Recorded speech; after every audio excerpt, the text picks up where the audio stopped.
Hi, in this video, we will need to find out why the prototype kills Catnap at the end of the game. Despite the fact that he was his biggest supporter, this turn of events is terrifying. It looks like he was used as a puppet for the prototype.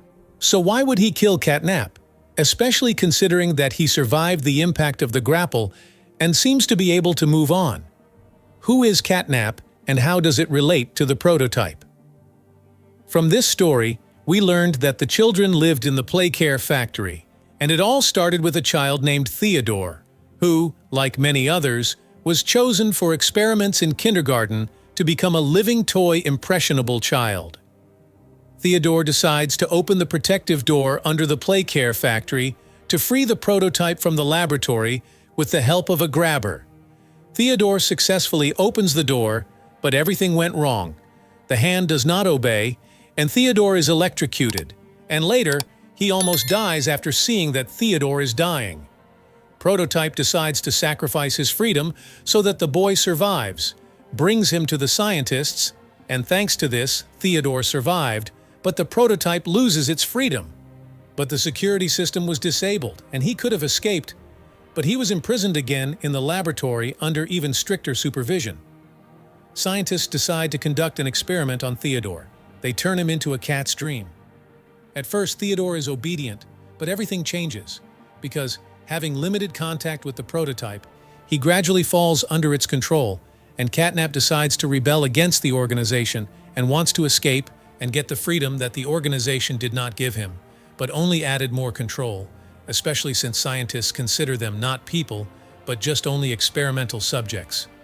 Let's not deviate from the previous theory for a long time, and tell you that when we plunge into a cat's dream in the Home Sweet Home location, then looking at the walls, we can see different inscriptions, and one of them is the word help. Does this mean that the subconscious souls of children suffer and it causes pain? There was this inscription made by someone else, but it seems unlikely to me, because we know that a cat's dream is writing on the walls and we saw it in a dream. Or maybe it wasn't a dream at all. If you want me to tell you more about this, write in the comments. After all that has happened, Theodore begins to perceive himself as a monster who is being mistreated, and he decides to help the prototype rebel against the organization. After that, an event known as the Hour of Joy takes place, during which they destroy everyone who does not stand in their way. Eventually, Catnap becomes obsessed with the prototype, perceiving him as a divine being who freed them from the scientists. His madness reaches the point where he destroys any toys, which brings us to the present time, when Catnap destroys everyone, perceives as a threat, someone who does not bow to the prototype or does not follow it. So according to this, the prototype must be evil, controlling everything. Either he wanted it himself or the cat. Dream went too far to get his approval. If you think about it, Catnap was very close to the prototype, and he approved of all his actions, unless he saw what kind of suffering was Catnap going through, and even after he caught fire, maybe the prototype took pity on him and ended his life, or he arranged everything to get rid of him because he got out of control. But it can still be argued that the prototype killed Catnap because it cared about him and could not see his suffering. But there is a more terrifying theory, and it says that the prototype is a very evil person who does not think about anyone after so much suffering. He has no heart. A person who stands in the way of achieving his goals is perceived as a threat that needs to be eliminated. He may consider weak past villains useless, so Catnap's inability to defeat the main character may indicate that the prototype is very evil and does not like the weak. So it is possible that he killed Catnap, despite the fact that he was faithful. There is another theory that the prototype collects toy parts to improve its own body. We are told about this by the cases when we saw it take the body of long-legged mommy after, and also take a cat's dream, and then take its body with it. If you think that the prototype can add or replace body parts, if you remember that Catnap built a monument in honor of the prototype, then perhaps he knew that Experiment 1006 could replace parts of his body with other toys. On the recordings we hear his voice.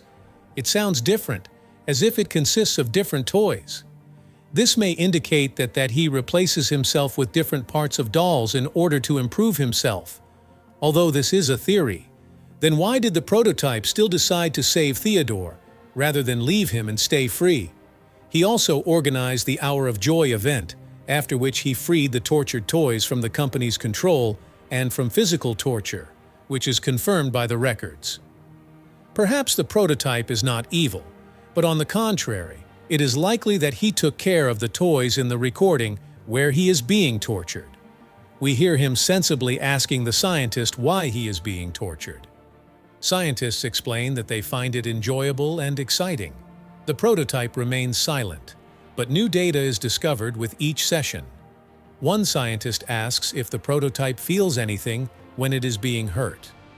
The scientist says that every day he learns something new about the prototype. It pleases him. Based on this, we can say that the prototype seems kinder.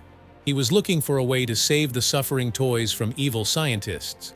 But after seeing how Catnap went crazy and started resorting to murder, the prototype may have changed his mind that he would never to punish toys that did not obey his instructions, and even more so to kill them. But Catnap lost his mind and became a psycho. Perhaps the prototype killed Catnap because he began to pose a danger to other toys and had no choice. It's not just that he saved Catnap and allowed him to perform such actions. Prototype took care of Theodore, becoming the very creature they fought against. Despite his actions, Prototype may not be as evil as it seems to us. He had many opportunities to attack the main character, but he did not. If we look at Theodore's story from beginning to end, then his death is symbolic. The prototype saved Theodore from electric shock caused by the grabber, but when Theodore was seriously electrocuted again, the prototype decided to kill him. This suggests that perhaps this means that he regretted saving Theodore, who turned into a monster and kills everyone in a row.